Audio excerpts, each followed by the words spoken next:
শুভ দুপুর বন্ধুরা। শুক্রবারের দুপুর খাবার নিয়ে বসে গেছি। সবার পাতে সেদ্ধ, বর খাচ্ছে আলু সেদ্ধ প্রথম পাতে, আর আমার আর মেয়ের গাজর সেদ্ধ। সঙ্গে রয়েছে মুসুরির ডাল গরম গরম, এদিকে হচ্ছে বথুয়া শাক, এটাই প্রথম বানালাম এই শীতে। আর বাদ বাকি হচ্ছে পুরো বাঙাল মেনু।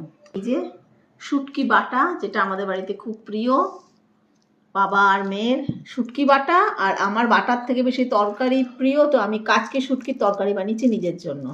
এই হলো আজকের মেনু। ফার্স্টে সেদ্ধ দিয়ে খাবো, তারপরে শাক দিয়ে খাবো, তারপরে শুটকির তরকারি দিয়ে আমি খাবো, আর ওরা বাটা দিয়ে খাবে।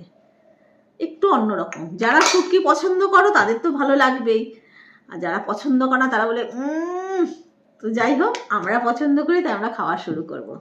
চলো খাওয়াটা শুরু করি।